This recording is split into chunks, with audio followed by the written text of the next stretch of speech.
The Messenger of Allah, Nabi Muhammad alayhi salatu wasalam, informed us of the release of Dajjal into the world during his lifetime. During his lifetime. He went on to say that when Dajjal is released into the world, he would live on earth for 40 days.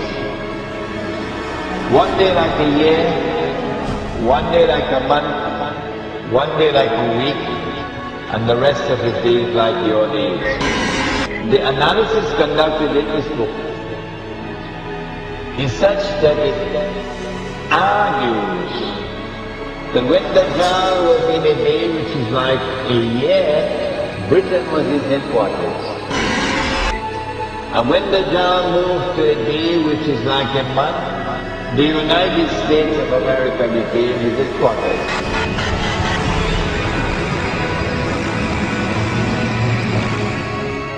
And finally, when Dajjal is going to be in a day which is like a week, he comes back home to the Holy Land. He comes back home to the Holy Land.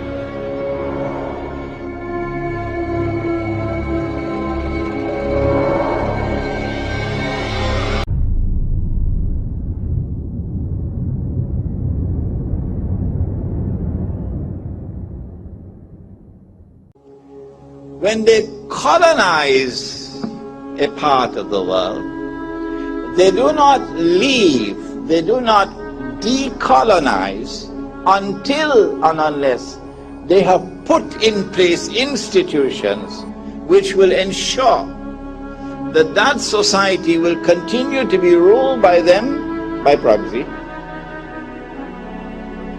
and in the process they seek to transform the rest of mankind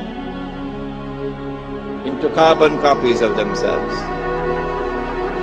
This never happened before in history.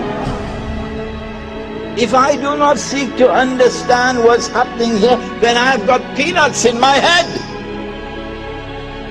When will I wake up? How do you deal with religious symbolism, particularly in the context of the end times, of the end times, of the end times, of the end times?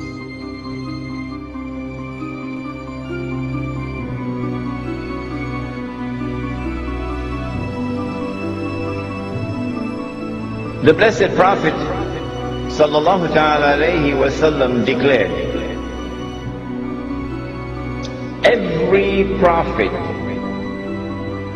warned his people about the Antichrist, about Dajjal, the false Messiah.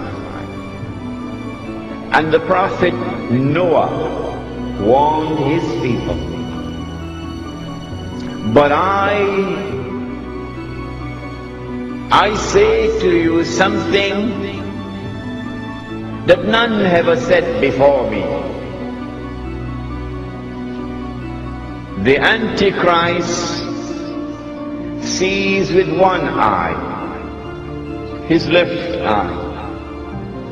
He's blind in the right eye. It looks like a bulging grape. But your Lord is not one-eyed.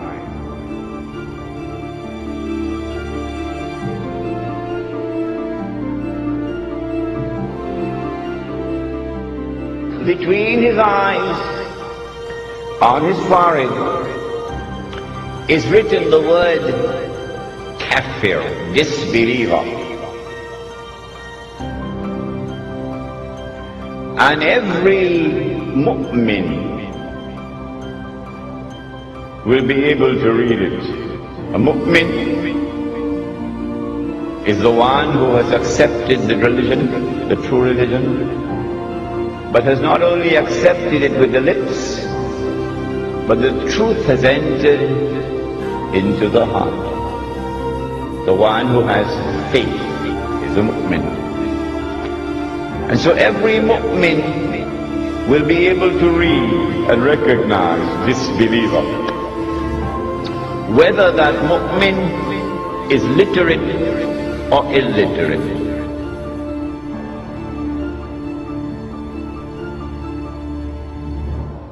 Well, then why is it that the one who is a disbeliever cannot read?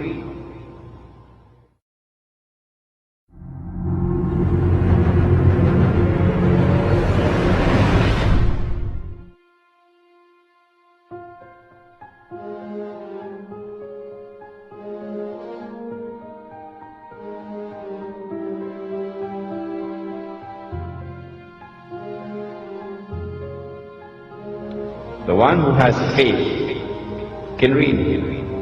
The one who has no faith cannot read. So maybe we should send him to the eye specialist to have his eyes examined. Why can't you read?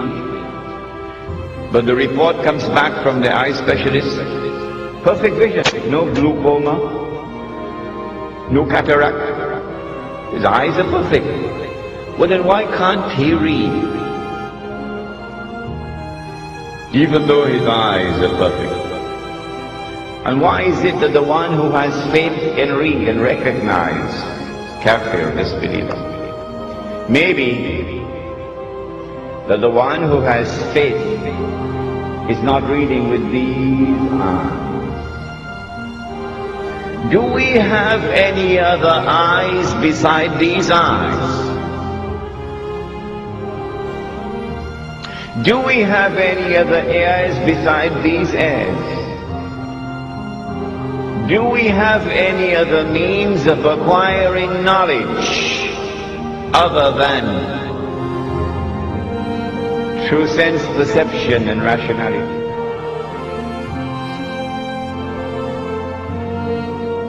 The modern godless world says no. The Quran says yes. The Quran says that the heart can see. The Quran says that the heart can hear. When faith enters into the heart, then Allah puts nur in the heart, light. And with that light, the heart can see what these eyes cannot see.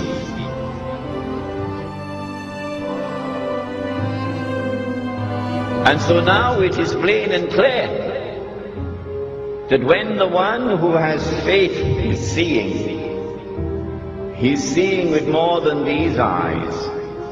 He's seeing with the heart. And so now it is also plain and clear that when Dajjal sees with the left eye, it symbolizes external vision. And when Dajjal is blind in the right eye, it symbolizes internal blindness. With this introduction, we understand now that when we're dealing with the subject of the Antichrist, there is a lot of symbolism involved in it. Religious symbolism. which needs to be interpreted.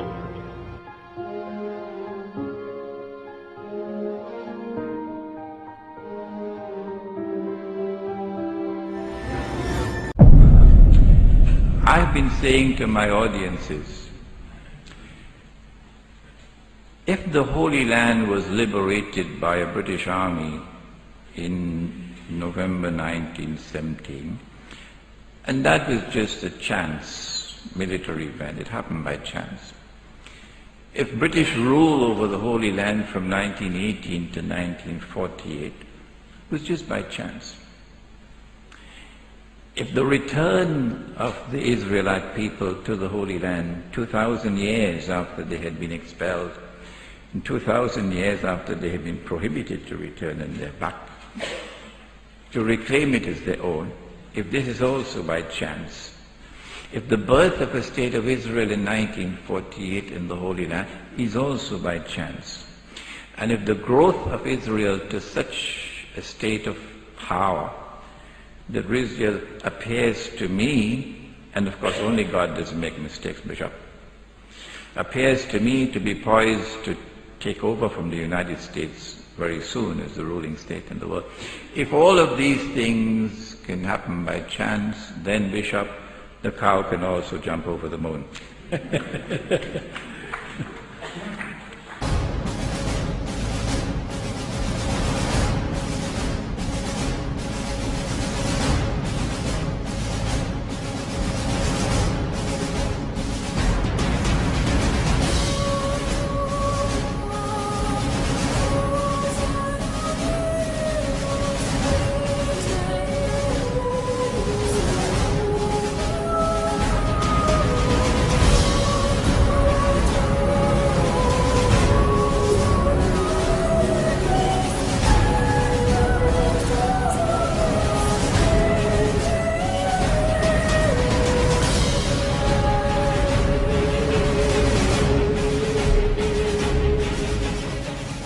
Not only has there been this curious relationship between Britain and the United States, that Britain and the Holy Land and Israel, which you cannot explain with normal tools of political analysis, but also with the United States and Israel.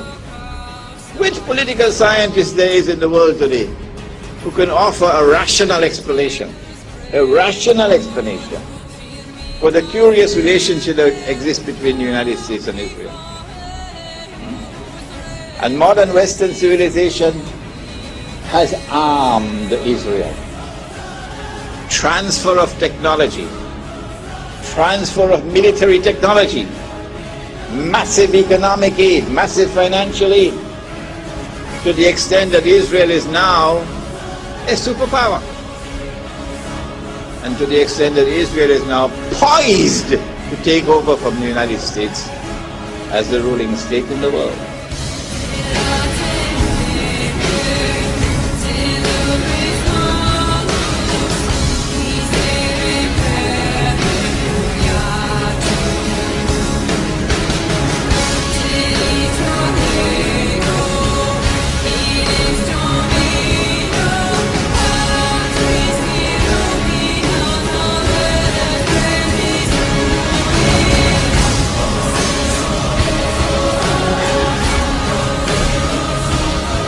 Modern Western civilization has an unwritten conception of the end of history, which is connected with the Holy Land.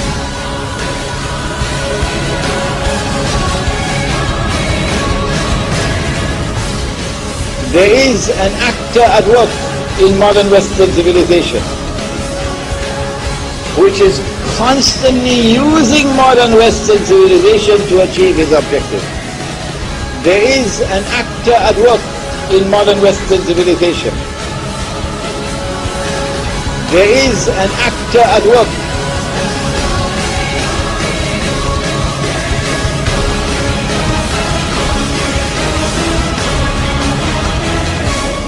I recognize that actor to be the false Messiah, Dajjal.